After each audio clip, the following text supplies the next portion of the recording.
everyone, my name is Shauna, in case you know, and welcome back to another video. I was testing out pieces for new cosplay today, hence the outfit. I'm doing Kale from Throne of Glass. I don't have the skills to make the armor right now, so I'm just doing more like a casual, not armor fit, but I feel like he wears armor a lot. But this is like out of armor, just like chill fit, if that makes any sense. I need to get the wig and I need to figure out the pants situation because I may have been scammed by the company for the pants. Yeah, gonna figure that out, but I say may because it could turn out fine. Could turn out fine. I'm gonna give them like 2 more days and then try and contact the company and be like, what the heck? But anyways, it's coming together. It's coming together. I'm gonna be doing a Throne of Glass shoot at some point with my friends, so I'm excited. Anyways, the content of today's video is gonna be the Nevermind book tag. I love doing book tags. They're such a comfort video, and this is one that I've had saved for a while.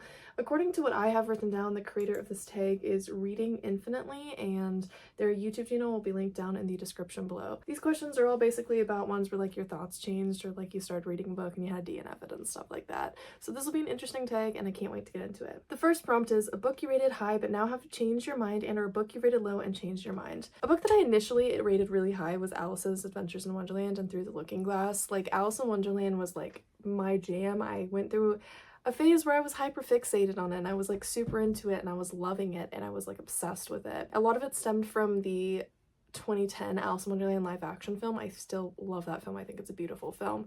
But I was like watching all the Alice in Wonderland adaptations. I read like the original, I was reading different like retellings and stuff, and I was like obsessed. I was like, oh my god, this is so good. And then I think it was like my last year of high school, or maybe it was like my first year of college outside of early college, I took a kids and teen lit class and we read Alice's Adventures in Wonderland for the class, and I remember reading it going, what am I reading? It makes no sense. I know I've talked about this before on my channel, but there's this idea of like the Alice in Wonderland type magic system, and this means that it's just like random. It makes no sense, no logical sense. It's all over the place. You don't really get answers for how the magic works. You don't really get answers on how the world works.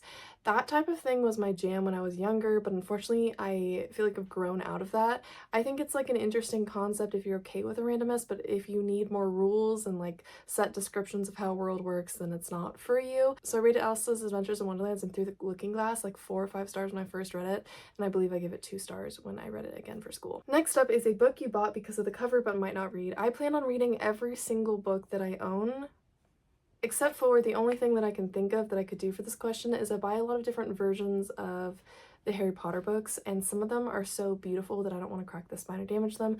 Let me go pull one off my shelf right now to show you an example of one that I bought. Also, to be clear, I try and make sure that all the copies that I'm buying are used because I don't want any money to go to the author. So this is an example of one that I probably won't read because I don't want to damage it. I have a lot of other copies of the books that are very heavily used that I've read a lot, or that I bought heavily used and have cracked spines and stuff. I'm just so paranoid about cracking the spines on other editions of the books because if I already have a cracked spine, why would I read another paperback and risk cracking the spine, if that makes any sense? So look, the spine's perfectly intact. This one is also a British edition because it says Philosopher's Stone, and the British editions are a little harder to secure in the United States. However, there is Pal's Books, which I find a lot of the British versions there. I have a ton of different British versions of the books at this point. I've read a couple of them. There is some differences between the British and American versions, so I do find it fun to read the British versions. I just try and make sure that I'm reading ones that already have cracked spines, that I'm not cracking the spine of pretty editions like this one that are a little harder to get in the US. Question number 3, a book you constantly put on your TBR but can't seem to get to. There is a ton of books I can go for with this. I mean, I don't get rid of books that are on my shelf unless I have read them. So I probably have like 400, 500 books shoved on that chaotic bookshelf back there that I haven't read.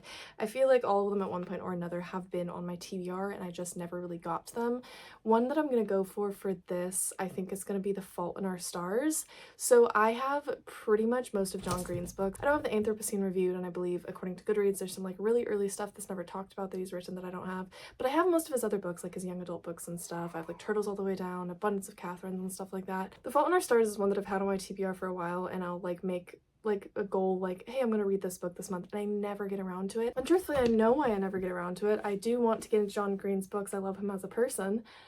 I just don't vibe with his writing style and his characters never stand out to me. However, The Fault in Our Stars I feel like is the one that I have the highest chance of actually liking because I enjoyed the film. However, because I enjoyed the film, I know what's coming at the end, and I'm also like, I feel like I need to be emotionally prepared, so I keep putting off reading this one. I will read it at some point. I will read every book on my shelf at some point. It's a work in progress. We're working on it. I'm trying to read a little less ebooks this year because I really want to tackle this more, but at the same time, I feel like I get so caught up on like, I need to read 100 books a year that I'm like, oh, I'm behind on my goal. Let me read like a short ebook. So maybe I just need to scrap my goal of the number of books to read each year. I'm not really sure what the best plan is, but I do want to tackle more of these, and most of these have been on my TBR for a while and I keep just putting it off. Question number 4 is a hyped book you aren't sure you're interested in. So honestly, I feel like I could do any V.E. Schwab book for this. V.E. Schwab is such like a hyped author, and I read one V.E. Schwab book, the one that a ton of people like, which is Darker Shade of Magic. A ton of people like that series, and I just didn't vibe with the Darker Shade of Magic. I found it so incredibly boring, but then everyone is hyping up The Invisible Life of Addie LaRue, and so I got that. I got it spontaneously when I was in the airport. I like to try and get at least one book per trip when I'm on a trip. Sometimes I buy a little more than that. And I was also like in an airport and I just had turbulence, and I was like, I'm proud of myself for like making it through this flight. I'm alive. I'm gonna go celebrate that I'm alive and we landed on solid ground. So I bought The Invisible Life of Addie LaRue. I haven't read it, like it's on my shelf, but I'm so skeptical about it because I hated A Darker Shade of Magic so much. I've also heard a little bit of mixed things about it. Some people are saying that it's really boring.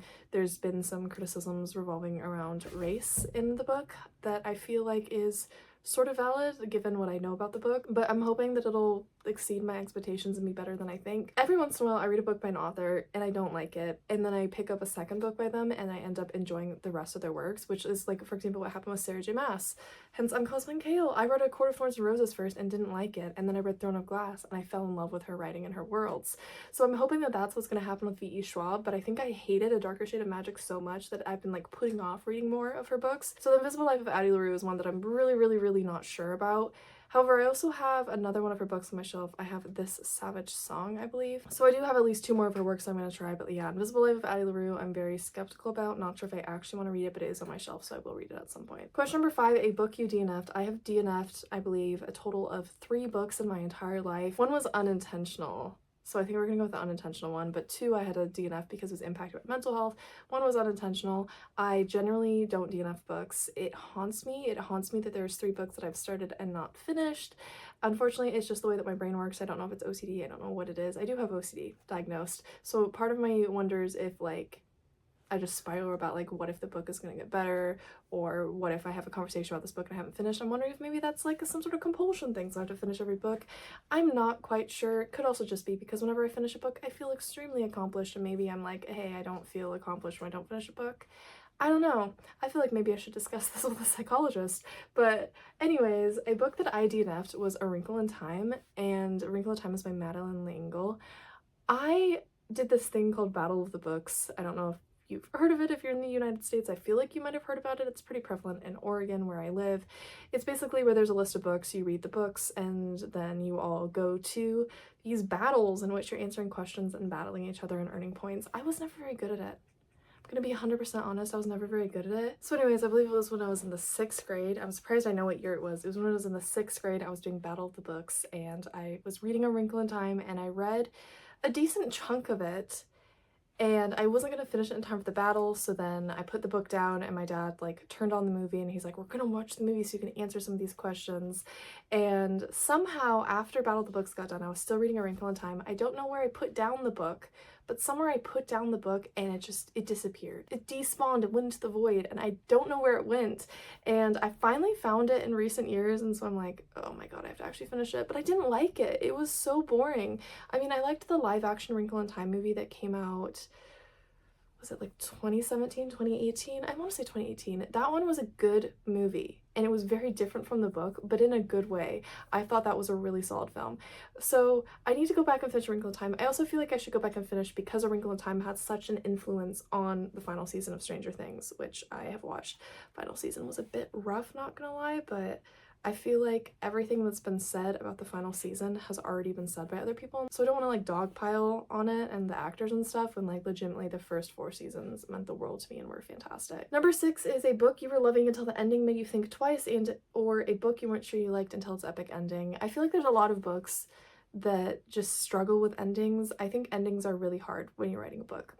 I wrote my first draft of my novel last year. And the hard thing is, how do you end a book? Do you leave on a cliffhanger that people will be upset about? Do you leave off with some cheesy, try to make everything all resolved and happy? Do you leave off setting up the book for a sequel? Like, there's a lot of questions about how you leave off a book. And there's a book that I like love, but had an ending that I wasn't vibing with just because it felt like they were just trying to do a little like happy ending shoving at the end that I didn't really like how it was written, and that was Lore by Alexandra Bracken. Lore is one of my favorite books of all time. Let me be 100% clear, but I believe it was like the last 2 chapters were very disappointing to me because it felt like the author just didn't know how to wrap up this book. Lore is like a book about like Greek mythology with like a deadly competition that's like peak. It is so good. I love it so much. But yeah, I think endings are just really hard, and I think it's something that I'm going to be working on more moving forward because like as I'm writing, like I know that I struggle with endings, and I think it's a hard thing. Introductions and conclusions, whether it be in like academic writing and fiction writing or anything like that, are the hardest parts because you want your introduction to be super strong and draw people in right away, and you want your ending to be super strong and satisfy people but not be so cheesy that it pulls them out of the story. So it's a bit like complicated, and I understand why conclusions are so hard to write, which is why I don't really judge a book super heavily if the introduction or conclusion of it is sort of weak. But yeah, Lore was one that had a little bit of a weaker conclusion that I almost actually dropped it a 4 stars because I hated the ending so much, but it was still a decent book, so it's still one of my favorites because like the rest of the book, like 98% of the book was like perfection. I also though want to talk about a second book for this one because it does say a book you weren't sure you liked until its epic ending for the second part of this. There was a book like that really stands out to me, and that was We Hunt the Flame by Hafsa Faisal. We Hunt the Flame is a high fantasy young adult book. It's the start of a duology, and it has tons and tons of world building and very heavy descriptors, so the pacing is really slow. So I was struggling to read through this book, but once you get to like I believe like the 80% mark or something like that, the ending gets super strong and just turns amazing, and it made it so that I ended up really liking We Hunt the Flame. And so that was like a rare exception, I feel like, where it was like the ending was so good that I ended up liking the book as a whole, you know what I mean? Anyways, 3 more prompts for this really quick. Question 7, a series you were loving and then decided to not continue, and or a series you weren't sure about but now you want to continue. I recently decided to not finish the Akata Witch series by Nnedi Okorafor. I really liked Akata Witch. It was one of my favorite books of all time. I still genuinely have a lot of good positive feelings about the first book in that series. The second book was just so disappointing to me. Akata Witch is about this girl who's albino and she lives in Nigeria, and it's about like her discovering that she has powers and can use juju, and it's rich in Nigerian mythology. But then like the second book just was not it. It was not it at all, and unfortunately I had to DNF it. I was planning on reading the whole series and then I had to DNF it, and I'm really disappointed in it. I'm really disappointed in it. I hate it when you have such a strong book in a series and then the sequel is just so slow and boring. Like another book that's coming to mind for this prompt that happened, or another series I should say, is the Legendborn series by Tracy Deonn. I remember just like adoring the first book. It's legitimately one of my favorite books of all time. I loved the romance, loved the like King Arthur myths that were put in there, loved the magic system, loved everything about that book. And then I read the second book and I was like, no. I was like so bored and annoyed, and also like surprisingly both books I'm talking about right now, Akata Warrior and Bloodmarked, the second book in the Legendborn series, both have cheating in it, and I just like I don't vibe with cheating, and I was like but I mean I guess you could argue that Bloodmarked isn't cheating, but in my mind love triangles turn into cheating if there's one person in an established relationship with their partner and then another person comes in and they start cheating with that person without breaking things off with their partner. But I guess in Bloodmarked you could argue that isn't the case, but that's the interpretation I had of it. Anyways, let's move on before I just go on a rant about cheating, because I hate cheating and I could go on rants about that for days. Number 8, a genre you used to like but now you don't read, and or a genre you used to not read but now love. The only one that's coming to mind for this is I used to be a big historical fiction reader when I was younger, like when I was like all the way up through I would say like middle school. I was super into historical fiction. I remember like people at school would be like, oh my god, you're reading that? That's so boring, that's historical fiction. I'd be like, no, this is legitimately so fascinating. But as I've gotten older, I just find that at least adult historical fiction is a lot slower and it's harder to get invested in it, in my opinion, unless I'm reading like a adult romance that's historical fiction. Those are sometimes good.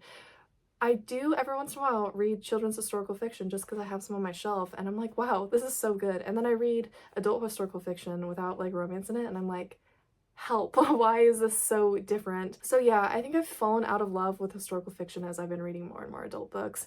And it's not that it's a bad genre, because there's a lot of good things to it, and I think that there's a lot of different like niche genres within the historical fiction genre that are good, like historical fiction thriller, historical fiction adult romance. Like there's a lot of like subgenres within historical fiction, or I don't know if you call it subgenres, but like mixing of genres that works really well. But as a whole, just historical fiction is just something I'm not as much into as an adult. I don't gravitate towards those books anymore. It's very rare when I read one. Question number 9 is a character you change your mind about, either good or bad. I feel like I am really stubborn. So a lot of times I'll read a book and then a character does something really, really bad and I don't start hating them. I mean, look, I'm wearing part of my Kale cosplay right now. I feel like this says a lot about me as a person. Oh my gosh. But anyways, not saying that Kale was in the right, just saying I do like him as a character and I feel like he had a good redemption arc in book, was it 7? 6? I don't know. I tandem read those two books because in Throne of Glass they recommend doing tandem reading. Anyways, a character that my mind sort of had changed on is Teresa from the Maze Runner series, and it's not really the main series that changed my mind on it, because you think of the main series as the Maze Runner, the Scorched Trials, and Death Cure. I didn't like Teresa in any of those. I didn't think that she got enough of a redemption arc at the end. I just found her really annoying. But the thing is, I have read all of the different like extra novels and novellas, whether it be like prequels or like sequels slash fitting in the same time as the Death Cure. I'm thinking of the Crank Palace with this one, and I think there's lots of moments with Teresa in those ones that I really do enjoy her as a character. I think, I don't know, it's so complicated because I think she is an interesting character, because I think especially hearing some of her like backstory and stuff, you understand her motivations and why she's doing what she's doing, and I feel like I can understand her a lot more, and I feel like her heart to some extent was in the right place. So I feel like my thoughts did change on her a lot, not because of the main series but because of all of the other additional information with the series. I don't know, it's complicated. I feel like there's so many characters in books that I read where I'm like, I legitimately don't like you as a character, I find you so annoying, but also I understand them to a large extent and I understand where their heart is. And for me too, even when it comes to people in real life, like to me, knowing where someone's heart is one of the most important things to me. I can overlook a lot of stuff as long as the heart's in the right place, you know what I mean? Teresa, I will forever not like her in the main 3, but in the prequels and in the Crank Palace and stuff, I did legitimately think that she was a good character. So those were all 9 prompts in the Nevermind Book Tag. I hope all of you enjoyed this video. If you did, feel free to give it a thumbs up and subscribe to me if you haven't already. I try and upload at least one longer video every week, so feel free to stick around to watch more longer videos. I talk about books a lot on my channel. I also talk about cosplay. If you want to see any cosplay specific videos where I'm like lip syncing and stuff or acting, those are over on my YouTube shorts. I try and post YouTube shorts every single day that I'm not posting a longer video on my channel. I hope all of you are having a great February, and I will see all of you in my next video. Until next time, everyone, goodbye.